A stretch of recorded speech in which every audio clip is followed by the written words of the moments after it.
اور پاکستانی حکام کے درمیان مذاکرات کامیاب۔ پاکستان اور IMF کے درمیان اسٹاف لیول معاہدہ طے پا گیا۔ پاکستان کے لیے $1 ارب 21 کروڑ کی قسط کی راہ ہموار۔ معاہدہ IMF کے ایگزیکٹو بورڈ کی منظوری سے مشروط۔ EFF کے تیسرے اور RSF کے دوسرے ریویو پر بھی اتفاق۔ اعلامیے کے مطابق IMF اور پاکستان کے درمیان مذاکرات 25 فروری سے 2 مارچ تک کراچی، اسلام آباد اور ورچوئل طور پر جاری رہے۔ پاکستان معاشی اصلاحات اور پبلک فائنانس کی بہتری کے اہداف کی جانب گامزن ہے۔ امریکہ اسرائیل کے ایران پر 29ویں روز بھی حملے۔ 2 ایٹمی توانائی تنصیبات، بجلی گھر، 2 اسٹیل کارخانوں کو نشانہ بنایا گیا۔ رہائشی علاقوں کو بھی نشانہ بنایا۔ 31 افراد شہید۔ یزدان کے شہر ارتکان میں یورینیم افزودگی کی تنصیب پر حملہ۔ ایرانی حکام کے مطابق تابکار مادے کا اخراج تنصیب کی حدود سے باہر نہیں ہوا۔ تہران پر رات اور ہفتے کی صبح حملے، دھوئیں کے بادل اٹھتے دکھائی دیے۔ قم اور ارومی میں رہائشی علاقے ہدف، کئی رہائشی عمارتیں تباہ۔ صہیونی حملوں میں شہداء کی تعداد 1937 ہو گئی۔ ایران نے بھی اسرائیل پر کلسٹر بموں کی بارش کر دی۔ کویت میں امریکہ کے 6 بحری جہاز تباہ کرنے اور دبئی میں ساحل اور ہوٹل پر حملے کر کے کئی امریکی فوجیوں کو ہلاک کرنے کا دعویٰ۔ ایرانی حملوں سے اسرائیل کی مختلف علاقوں میں تباہی۔ اسرائیل نے ایرانی حملوں میں 1 شخص کی ہلاکت اور 2 افراد کے زخمی ہونے کی تصدیق کر دی۔ حیفا میں بحری اور ایندھن تنصیبات کو نشانہ بنایا گیا۔ ایرانی فوج کے مقبوضہ علاقوں میں ڈرون حملے، متعدد اسرائیلی حساس مقامات ہدف، نشانہ بنانے کا دعویٰ۔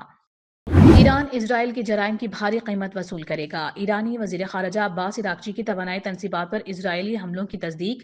کہا، اسرائیل کا دعویٰ ہے کہ یہ حملے امریکہ کے ساتھ رابطے سے ہوئے۔ پاسداران انقلاب ایران کے ایرو اسپیس سربراہ جنرل ماجد موسوی نے بھی تصدیق کر دی۔ کہتے ہیں، اسرائیل نے ایران کے انفراسٹرکچر پر حملہ کیا ہے۔ سوشل میڈیا پر اپنے بیان میں کہا کہ تم نے ہمیں ایک بار پہلے بھی آزمایا تھا۔ دنیا تمہیں دوبارہ آگ سے کھیلتے دیکھ رہی ہے۔ اس کھیل میں تم نے ایران کے بنیادی ڈھانچے پر حملے کیے۔ اب جواب کا انتظار کرو۔ انہوں نے خبردار کیا کہ اس بار آنکھ کے بدلے آنکھ والی بات نہیں چلے گی۔ ایران کا سعودی عرب کے علاقے الخرج میں پرنس سلطان ایئر بیس کو بھی نشانہ بنانے کا دعویٰ۔ 12 امریکی فوجی زخمی۔ حملے میں ری فیولنگ اور ایئر سپورٹ فلیٹ کو نشانہ بنایا گیا۔ غیر ملکی خبر ایجنسی کے مطابق زخمی 12 فوجیوں میں سے 2 کی حالت تشویشناک ہے۔ ایرانی میزائل حملے میں امریکہ کے کئی ری فیولنگ طیاروں کو بھی نقصان پہنچا۔ ایران ڈیل چاہتا ہے، مذاکرات کر رہے ہیں، اس کا کوئی نتیجہ بھی نکلے، آبنائے ہرمز کھولنی پڑے گی۔ امریکی صدر ڈونلڈ ٹرمپ کی میڈیا سے گفتگو۔ کہا، ایران اب کبھی بحری جنگی جہاز نہیں بنا سکے گا۔ ہم ایرانی رجیم کے خطرے کو ختم کر رہے ہیں۔ ایران کے پاس ایٹم بم ہوتا تو اسرائیل کے خلاف استعمال کر سکتا تھا۔ نیٹو کاغذی شیر ہے۔ نیٹو نے کبھی ہماری مدد نہیں کی۔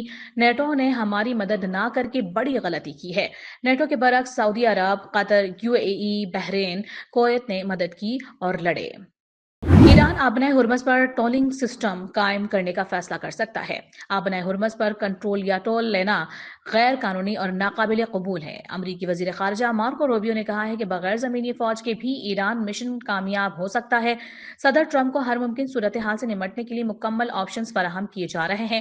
ایران کے ساتھ مذاکرات کے اشارے ملے ہیں، مگر اب بھی واضح پیش رفت نہیں ہوئی۔ کسی بھی وقت مذاکرات شروع ہو سکتے ہیں۔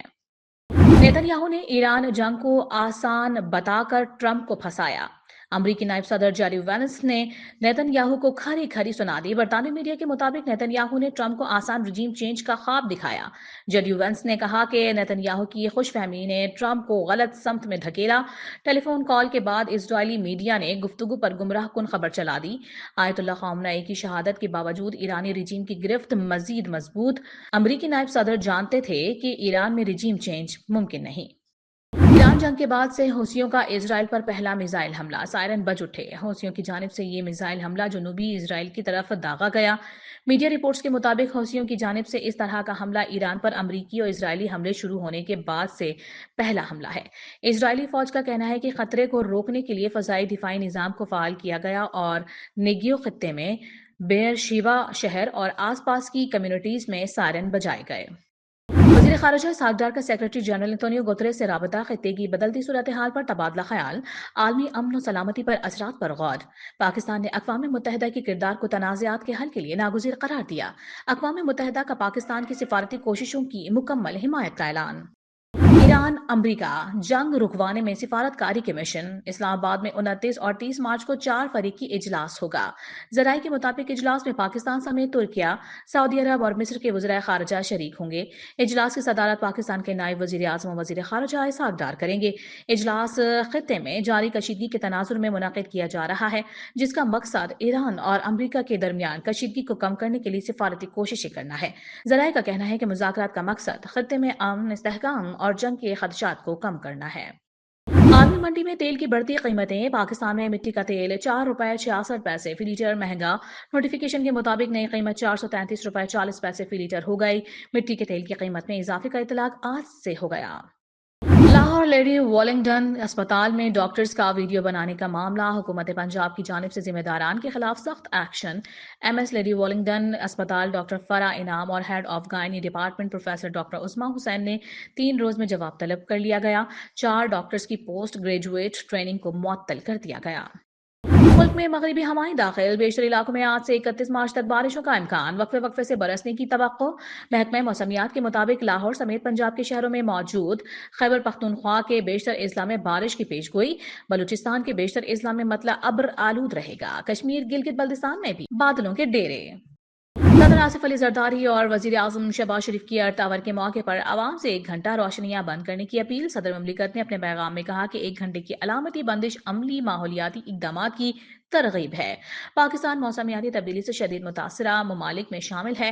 ماحول کے تحفظ کے لیے اجتماعی اقدامات ناگزیر ہیں۔ وزیر اعظم کا کہنا ہے کہ ماحولیاتی چیلنج سے بھرپور اس دور میں ارتھ آور یاد دہانی کراتا ہے کہ زمین کا تحفظ ہم سب کی مشترکہ اور کلیدی ذمہ داری ہے۔ اور خالی اسٹیڈیم دیکھ کر افسردہ ہیں۔ پاکستان سپر لیگ ٹیم کے مالکان نے وزیر اعظم شہباز شریف سے کرکٹ شائقین کو اسٹیڈیم میں میچز دیکھنے کی اجازت دینے کی اپیل کر دی۔ پی ایس ایل کی مختلف فرنچائز مالکان کی جانب سے وزیر اعظم شہباز شریف کے نام سوشل میڈیا پر پیغامات جاری کرتے ہوئے اسٹیڈیم میں فینس کو اجازت دینے کی درخواست کی گئی ہے۔